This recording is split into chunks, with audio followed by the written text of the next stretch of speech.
Okay, today we're going to get into Chapter 6 of Psycho-Cybernetics. Chapter 6. Relax and let your success mechanism work for you. Stress has recently become a popular word in our language, probably more so today than ever. We speak of this as the age of stress. Worry, anxiety, insomnia, stomach ulcers have become accepted as a necessary part of the world in which we live. Think of how many people live their life on a day-to-day basis where they're like, I gotta do this, I gotta do this, I gotta do this. Like, your life is more of a task list now than it is of a life. Yet I am convinced that it does not have to be that way. We could relieve ourselves of a vast load of care, anxiety, and worry if we could but recognize the simple truth that our Creator made ample provisions for us to live successfully in this or any other age by providing us with a built-in creative mechanism. Our trouble is that we ignore the automatic creative mechanism and try to do everything and solve all problems by conscious thought or forebrain thinking. Think of how many problems that you have that just resolve themselves. Think of how many things that you're worrying about instead of working on the first problem. You have something that's way down the line, a problem that you know you're going to run into, but you're worried about the first step and you're thinking about this other thing. You know what I mean? It's we need to calm ourselves down. You can never think your way out of a problem. You can only act your way out of a problem. You can only start doing something. Thinking about a problem is only going to make it worse. The forebrain is comparable to the operator of an electronic brain or any other type of servo mechanism. It is with the forebrain that we think, and feels our sense of identity. It is with the forebrain that we exercise imagination or set goals. We use the forebrain to gather information, to make observations, evaluate incoming sense data, form judgments. But the forebrain cannot create, it cannot do the job to be done any more than the operator of an electronic brain can do the work. It is the job of the forebrain to pose problems and identify them, but by its very nature, it was never engineered to solve problems. Don't be too careful. Yet that is precisely what modern man tries to do, solve all his problems by conscious thought. How many things have you thought about? How many things have you solved? The answer is strikingly not many. There's a huge difference in solving a problem and worrying about a problem. Seneca said something along the lines of, we suffer more in our own minds than we do in reality, meaning that we oftentimes build problems to be far worse than they really are. And really what he's saying here is, the more you stress out about things, the more you worry about things, the harder it is to actually fix them. You can't just brute force everything in your life, and the more you sit back, the more you take a bird's eye view perspective and look at the whole big picture, the more you're going to be able to just come up with a solution like that. There's a certain level of creative problem solving that we all have inherent in us, but oftentimes it's bred out of us because, in the school system, you're rewarded because of how fast you can work. You're rewarded because of how much busy work you can do. You're not rewarded because of you can solve a problem more effectively and more efficiently than other people. And that's something that really a lot of people don't get. But once you get it, and once you start embracing this idea, you can start to use it to your benefit. Jesus told us that man cannot add 1 cubit to his stature by taking thought. Today, Dr. Wiener tells us that man cannot even perform such a simple operation as picking up a cigarette from a table by conscious thought or will.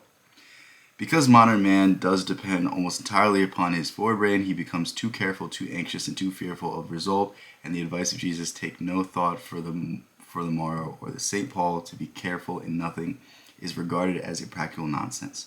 So what he's saying here is, we oftentimes petrify ourselves by being too afraid of the result. It's in fact the result that gives us the stepping stone to the success. If you're too afraid to fail, you'll never win, because you'll never take the risk. You'll never put yourself out there. You'll never even know. And you'll perpetually be in this state of guilt. You'll perpetually be in this state of never knowing if you were good enough or if you could actually accomplish something. Yet this is precisely the advice of William James, Dean of American Psychologist, gave us years ago if we would but have listened to him. In his little essay, The Gospel of Relaxation, he said that modern man was too tense, too concerned for results, too anxious. This was in 1899, and there was better and easier way. If we wish If we wish our trains of ideation and volition to be copious and varied and effective, we must form the habit of freeing them from the inhibitive influence of reflection upon them, of egotistic preoccupation about their results. So what he's saying here is very important, and I'm not going to read the rest of this part because I think I can do a better job of summing it up. But basically, what he's saying here is we get too concerned with the results. We get too concerned with the things that we think are important. The result is not the important part, it's what we learn. It's how we build ourselves up. It's, you have to fail a certain amount of times before you can succeed. You have to have a certain level of experience before you can become proficient with something. But because we're so afraid, because we're so petrified by the idea of doing something, we don't allow ourselves to make the mistake. We don't allow ourselves to get better. And because of that, we really never get even to the plate. We never even get to the place where we can, even have the chance of succeeding. Victory by surrender. Later in his famous Gifford lectures, James cited example after example of persons who have tried unsuccessfully for years to rid themselves of anxieties, worries, inferiorities, guilt feelings by making conscious efforts, only to find that success finally came when they gave up the struggle consciously and stopped trying to solve their problems by conscious thought. Again, what I'm about to say here might be the most important part of the video, so really listen to it. You can't think your way out of a problem. If you're struggling with something, you can't tell yourself, I have to stop thinking about it. You can't be, I'm in this negative thought loop. I'm constantly self-sabotaging. I'm doing this. I'm so bad at this. I'm so bad. Like, you can't think your way out of that. The only way to get out of that is to stop thinking. The only way to get out of that is to relax. It seems so counterintuitive because you're like, well, if I just overpower my idea with a better idea, if I just tell myself to stop thinking about this, if I just, try to get over this fear, you lingering on the fear, you thinking about not being afraid, you thinking about even the idea of these things, it allows it to hold root in your mind. Because right now, try not to imagine a $100 bill. You just did. Not thinking about something is thinking about something. And that's really the key here. It's that the more you think about your anxiety, the more it holds root in your mind. The less you think about it, the less you even worry about it, it's much more difficult for it to rear its head. And that's really what we need to start understanding, is that the more time you can find for relaxation, the more relaxation you can find, the more clear and open your mind will be. In essence, you only have so much energy throughout the day, and you're using it all throughout the day on things that don't matter. You're worried about the news, you're worried about this, you're worried about this, you're worried about this. There's only a handful of problems that you actually need to worry about during the day, that you actually need to work on. And if you free your mind up to work with 100% capacity towards those things, think of how much more efficient and productive you would be. The secret of creative thinking and creative doing. Proof of the fact that which we have been saying is true can be seen in the experience of writers, inventors, and other creative workers. Invariably, they tell us that creative ideas are not consciously thought out of the forebrain thinking, but come automatically, spontaneously, and somewhat like a bolt out of the blue when the conscious mind has let go of the problem and it is engaged in thinking of something else. These creative ideas do not come willy-nilly without some preliminary conscious thought about the problem. All the evidence points to the conclusion that in order to receive an inspiration or a hunch, the person must first of all be intensely interested in solving a particular problem or securing a particular answer. He must think about it consciously, gather all the information he can on the subject, consider all the possible course of action, and above all, he must have a burning desire to solve the problem. But after he has defined the problem, sees in his imagination the desired end result, secured all the information and the facts that he can, then additional struggling, fretting, and worrying over it did not help, but seems to hinder the solution. Okay. So what he's saying here is very important. Have your imagination, visualize the imagination, and have faith in the result. That's really all he's saying. That's really all he's telling you to do. And I'm not going to read the rest of the chapter because I think this is something that my experience can benefit more. Obviously, go read the rest of the chapter if you're interested in this, but that's not what I'm here to do. Think about when you work on a project. Think about when you're working on something and you just can't seem to find that solution. Then you leave, you go on a walk, you go do some laundry, whatever it is that you do. You leave that project, you leave working on it, and then you look at it again, and the answer is just right there. Meanwhile, you were working on it for hours upon hours upon hours. You couldn't find the simple solution. You knew it was there, and it just didn't click. And then you come back for 2 seconds, and there it's boom. That's your creative response. That's your mind working at full capacity, and that's what you can do when you allow your mind to be creative, when you allow your mind to relax. And to relax, what you need to do is have a conscious idea that you're capable of doing something and have faith in that idea. Doesn't matter what steps it takes to get you there. You will figure it out. I don't care how unrealistic the goal is. You have to believe that you can do it. Have faith in have faith in that idea, and then carry that forward into working on that project. That is all you need for creativity, imagination plus faith in that creative image, and you have it. 5 rules for freeing your creative machinery. Do your worrying before you place your bet, not after the wheels start turning. So before you start working on something, that's when you can worry, but the moment you start working on something, stop worrying. You never work good from a place of anxiety. You only can freeze up and lock up, and it's very rare where you'll ever make the right decision when you're stressed out.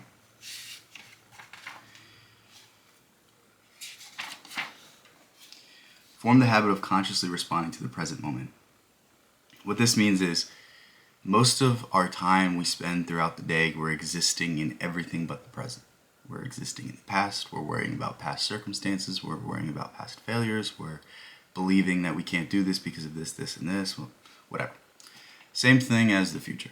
You're worrying about the future, you're worrying about the deadlines you have to get, you're worrying about all of these things. The only thing you can affect right now is now.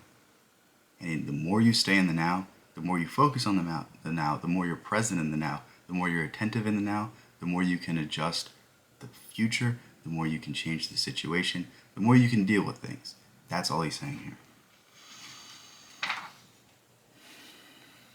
Try to do only one thing at a time. Your mind can only focus on so much. Your mind can only pick up so much information, so much energy to expend throughout the day. And the more we delude ourselves by putting ourselves in here, you always have to take the first step before you can take the second step. Always take the first step, always take one step at a time, and be reliant that once you get something done, then you can go to the next one. Don't worry about the second thing, don't worry about the third thing, don't worry about the 100th thing that you have to do, only worry about the first thing. Sleep on it. So again, this is what I was saying. Leave the project, leave the idea, allow your mind to relax, allow your mind to get over it. And oftentimes when you return with that refreshed brain, with that relaxed brain, with that brain that hasn't been looking at the same problem for hours upon hours upon hours, it just knows the answer. You could also take it in the Neville Goddard sense that sleep with the idea that you are that which you already wish to be, and when you wake up, you'll feel like you can do it. Relax while you work.